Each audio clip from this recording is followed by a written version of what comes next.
विज्ञान। और chapter number कौन सा है? पहला। तो कक्षा 8 में विज्ञान में पहला चैप्टर कौन सा है? कौन बताएगा? चैप्टर का नाम क्या है? फर्स्ट चैप्टर का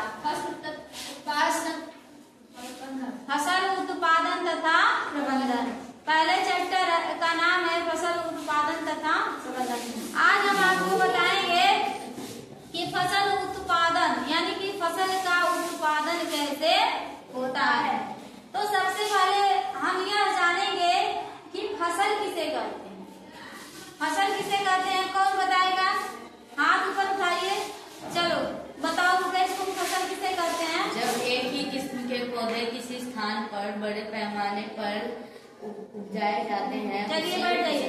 जब एक ही किस्म के पौधे किसी बड़े पैमाने पर उगाए जाते हैं तो उसे क्या कहते हैं बच्चों?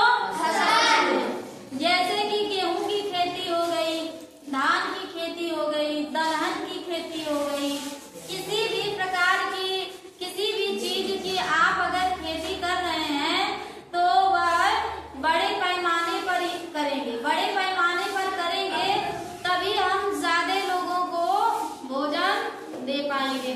और खेती जो होती है वह बड़े पैमाने पर ही होती है। अगर मान लीजिए थोड़े से जगह में हम सोचेंगे गेहूं की खेती कर लें तो होने के लिए तो हो जाएगा, लेकिन उतने से गेहूं में आप किसको खिला पाइएगा? किसी को नहीं, अपना भी नहीं उतने में होगा। तो फसल किसे कहते हैं सबको परिभाषा समझ में आ गई? चलिए ठीक है। फसल को बच्चों दो वर्गों में बांटा गया है।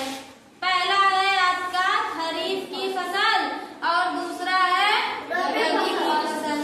अब आते हैं खरीफ की फसल पर कि खरीफ की फसल किसे कहते हैं। ठीक है, जानते हैं। और खरीफ की फसल कब बोई जाती है? खरीफ की फसल में कौन कौन सी फसल आती है इसके बारे में जानते हैं। अगर किसी को खरीफ की फसल की परिभाषा याद है तो बता सकता है? चलिए बोलिए राहुल। वो फसल जिन्हें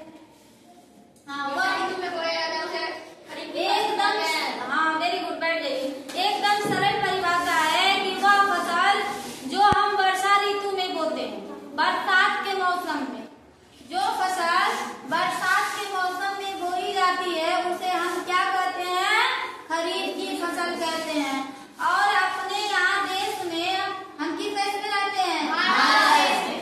कि पाकिस्तान में रहते हैं? भारत में। अच्छा ठीक है, भारत देश में रहते हैं। तो भारत देश में वर्षा ऋतु जो है वह किस महीने में होती है? जून से सितंबर तक। Very good. और इसका एग्जाम्पल भी हमने यहाँ पे लिखा है कि वर्षा ऋतु में धान, मक्का, सोयाबीन, मूंगफली, कपास, इटीसी मतलब एक्सेट्रा इत्यादि फसलें बोई जाती हैं। सबको समझ में आ गया बच्चों? हाँ। एक हमारा प्रश्न है वह हम अनिकेत से करते हैं। चलो अनिकेत खड़े हो जाओ। बताओ जो है कि धान की जो फसल होती है वह हम वर्षा ऋतु में ही क्यों बोते हैं? उसको क्यों नहीं हम शीत ऋतु में भी बो सकते हैं? बताओ तो। उससे पानी चाहिए। चलिए बैठ जाइए। वर्षा ऋतु में इसलिए धान की फसल बोते हैं क्योंकि धान की फसल को पानी की बहुत ज्यादा आवश्यकता होती है। इसीलिए हम धान की फसल को वर्षा ऋतु में बोते हैं। समझ में आ गया? अगला है रबी की फसल। अब हम जानेंगे कि रबी की फसल किसे कहते